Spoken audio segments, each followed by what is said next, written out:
নমস্কার। নমস্কার। আজ আমরা 24 ঘন্টা খাস খবরের পর্দায় আমাদের বহু অপেক্ষার মানুষ, কবি, সাহিত্যিক, সাংবাদিক এবং সমাজসেবী অজিত কুমার দে মহাশয়কে পেয়েছি।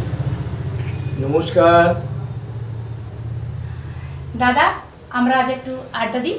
হ্যাঁ, আমরা কবি এবং কবিতায় মধ্যে দিয়ে কোথায় কোথায় কবিতার আড্ডা হোক, আমরা কবি, আমরা আড্ডা, কবিতার আড্ডা আমরা ভালোবাসি। এই যে কবিতা, এই যে গল্প সাহিত্য, এটা আপনি কবে থেকে শুরু করেছেন? মানে প্রথম কোথা থেকে শুরু? আমার কবিতার শুরুটা আমার ছোটবেলা থেকেই, তবে ৭৭ সালের পর থেকেই লেখালেখিটার উপরে বেশি জোর দিয়েছিলাম। আর এই লেখালেখিটাতে কালের গহ্বরে সংসারের প্রতুল্যমান অবস্থায় লেখায় কিছুটা ভাটা পড়লেও লেখা চলেছে, ক্রমান্বয়ে লেখা চলেছে, আজও লেখা চলছে। লেখা, গল্প, উপন্যাস আপনার এই ব্যস্ত জীবনের পাশাপাশি চলেছে।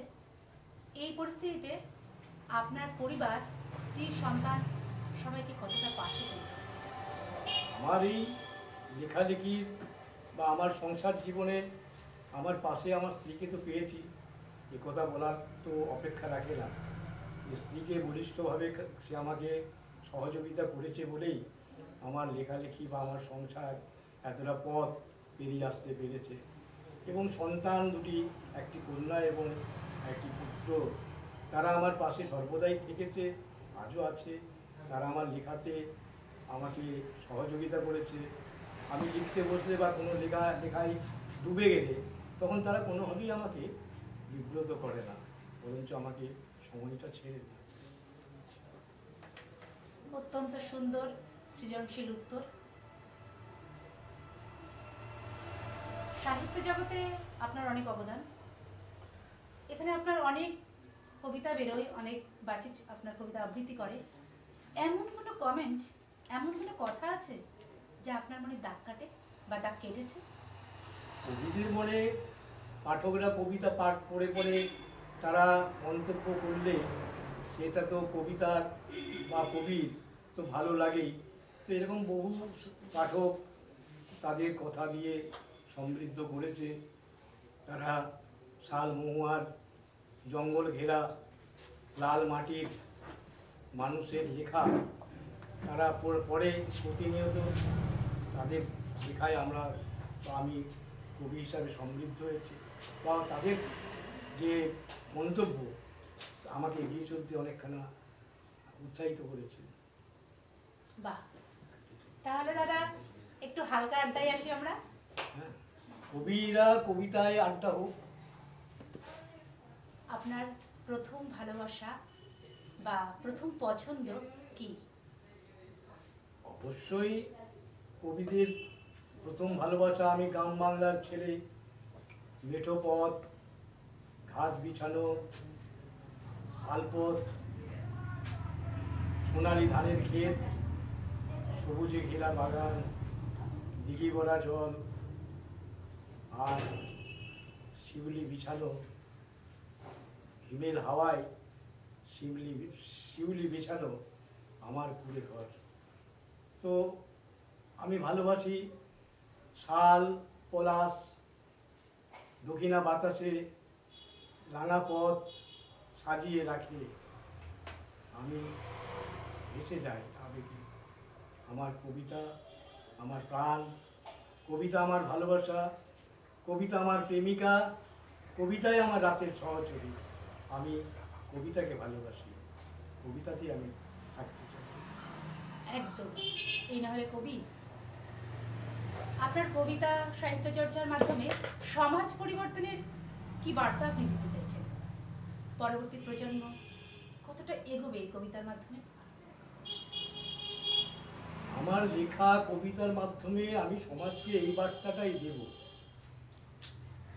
যে আগামী প্রজন্ম বই পড়ুক, লিখুক, তাদের হাতে বই ফিরে আসুক। আজ যুব সমাজ অবসাদে ভুগছে, অবক্ষয়ের পথে এগিয়ে যাচ্ছে গোটা সমাজ। আমি সমাজকে বলতে চাই, যুব সমাজকে বলতে চাই, তোমরা এগিয়ে এসো, সুস্থ সমাজ গড়ো, বাবা মাকে শ্রদ্ধা করো। বাবা মা একদিন তোমাদিকে হাত ধরে হাঁটিয়েছে, বৃদ্ধ বয়সে বাবা মা যেন তোমাদের হাত ধরে হাঁটতে পারে, এগিয়ে যেতে পারে। আগে তুমি মানুষ হও, মূল্যবোধ মানবিকতায় ফিরে আসো সমাজে। আমি এই বার্তাই দেব যুব সমাজকে, এই বার্তা দেবো সমাজের যারা কারিগর তাদেরকে, যে আপনারা এগিয়ে আসুন, মূল্যবোধ জাগ্রত হোক, মানুষ মনুষ্যত্ব ফিরে পাক, মানবিকতা ফিরে পাক। অনেকটা সময় দাদা আমাদের দিলেন এই ব্যস্ততম সমাজ, ব্যস্ততম সময়ের মাধ্যমে। মাঝখান থেকে দাদা আমাদের যেই মূল্যবান সময় দিলেন তার জন্য 24 ঘন্টা খাস খবরের পর্দা থেকে আপনাকে অনেক অনেক ধন্যবাদ। হয়তো আবার কোথাও আমাদের দেখা হবে, আমাদের আড্ডা হবে, এখান থেকেই শুরু হবে যেখানে শেষ হলো। ঠিক। নমস্কার, নমস্কার সঞ্চালক শর্মিলা পালকে, নমস্কার খাস খবরের সমস্ত কলাকুশলী বৃন্দকে, আর সর্বোপরি ধন্যবাদ জানাই যারা আজও কলম ধরে লিখে চলেছে, সমাজকে বার্তা দিচ্ছে, জেগে ওঠো যুবক, জেগে ওঠো আর ঘুমিয়ে থেকো না, সমাজ গড়ার কারিগর তৈরি হোক, সমাজ ফিরে আসুক, একান্নবর্তী পরিবার ফিরে আসুক, গ্রাম বাংলার মেঠো পথ থাক, ঘাস বিছানো আলপথ ফিরে আসুক, সোনালি ধানের খেতে ভরে উঠুক মাঠঘাট। এই বলে সকলকে অভিনন্দন জানিয়ে, খাস খবরকে আবার ধন্যবাদ জানিয়ে আমি আমার বুদ্ধ বক্তব্য বা আলোচনা বা কবিতার আড্ডায় আমার অংশগ্রহণ। নমস্কার, সকলে ভালো থাকুন, সুস্থ থাকুন। আমার বউটিকে আনা হবে।